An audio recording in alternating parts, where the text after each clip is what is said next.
Allora, Peppino Russo nacque a Napoli, come me, come tanti di voi, era uno scugnuzziere, nacque a Porta Capuane, proprio nel cuore di Napoli, il 13 maggio del 1907. Dicevo che era un napoletano verace, quindi la sua passione, come sappiamo, era vestirsi, cioè non vestirsi, era usare la maschera di Pulcinella. Lui amava questa maschera. Infatti, lui a 3 anni di età ebbe il piacere di venire fotografato, quindi si fece la sua prima fotografia con un pupazzo di Pulcinella in braccio, che adesso la regia si sta facendo vedere. Vedete, lui è Peppino Russo e c'ha Pulcinella questo pupazzo tra le braccia, gli era molto affezionato. Grazie, grazie regia, che così proprio con grande solerzia ce l'ha fatto vedere. Vedete, proprio in un bambanillo, bellillo, piccirillo. D'accordo, allora, e dopo la fotografia, dove dicevo che a 3 anni fece questa fotografia, mentre poi si fa tutto diversamente. Appena nasce un bambino in clinica o in ospedale, subito arriva un fotografo, gli fa subito la carta d'identità con tutti i connotati, il peso. Allora non esisteva tutto questo perché era un lusso e non si poteva fare. Che ben sia venuto tutto questo successivamente. Allora cominciò a scrivere poesie e versi, naturalmente per le canzoni, all'età di 16 anni. Poco dopo si iscrisse alla SIAE come autore. Come vi dicevo, scrisse alcuni libri di poesia che andarono a ruba, che tuttora qualcuno se ne trova ancora nelle migliori librerie. Quindi chiedete i libri di Peppino Russo, che sono delle poesie che assolutamente vi piaceranno. Ed ora parliamo delle canzoni. Le canzoni scritte da Peppino Russo furono tantissime, tutte belle, che avremo modo di ascoltarne 7 dalla sua così grande schiera di canzoni scritte da lui. Una canzone che sicuramente vi commuoverà, vi colpirà tutti. Pensate che io anni fa ascoltai questa canzone, dopo un'ennesima volta, e dovetti telefonare in quella emittente dove si esibiva l'artista, e non vi dico che piangevamo insieme, ma quasi, perché da poco tempo sia io che lei, questa ragazza, avevamo perso la mamma. Quindi sappiamo che la mamma è la persona più importante della nostra vita, ci ha messo al mondo, ci ha nutrito, ci ha allevato, ci ha coccolato. Purtroppo la vita è così, a un certo momento i cari scompaiono. Io auguro a tutti quanti voi di averla per sempre, perché quel giorno che scomparirà saranno dolori. Allora, dicevo che vi commuoverete, ma state sereni, niente lacrime mi raccomando, anche se molti di voi la manderanno fuori. Anno 1950, autori Russo e Acampora, A voce mamma, la canta Alberto Selli.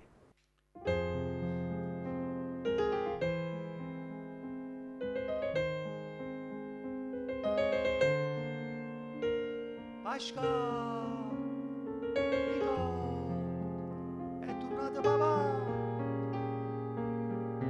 a mangiare.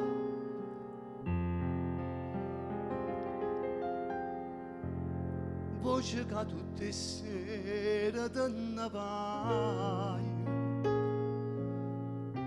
chiamano i figli mamma mia via. Non può capire che bene fai, si mi tirano pochi compagni. Ferma da una volta solamente, da voce mamma fammi ricordare. Tutte mamme si chiamano e figli a sera, soltanto voce mamma io non la sento. E conto tutte le lacrime che agnuto, la quando per le mamme acciapano tutto. Sto occhio mio stracco e chiagnere per me sapere in tasti voci c'è mamma mia.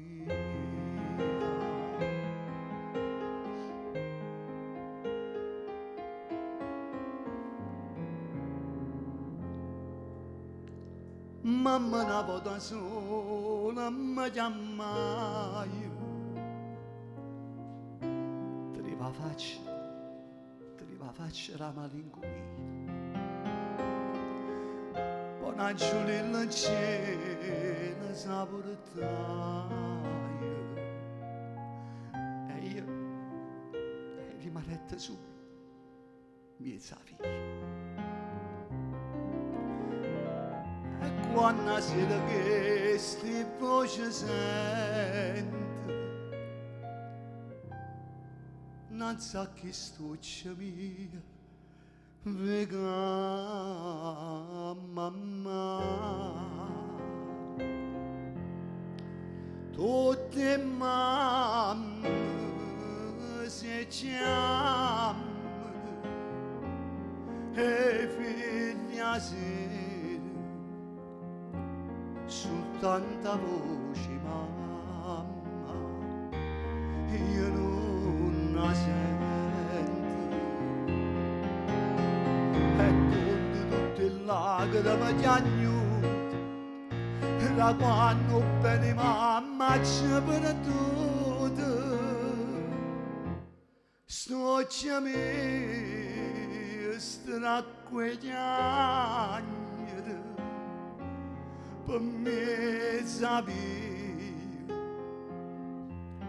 in tasti voce cerca,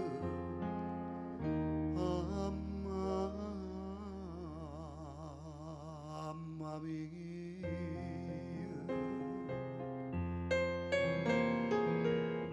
Tutte le mamme si chiamano, i figli a sera. Tanta voce mamma, io non la sento più. E con tutte le lacrime piagnute, da quando bene mamma ci ha perduto, sto chiamando stracquegliando mezza via, rintasti voce cerca, mamma mia.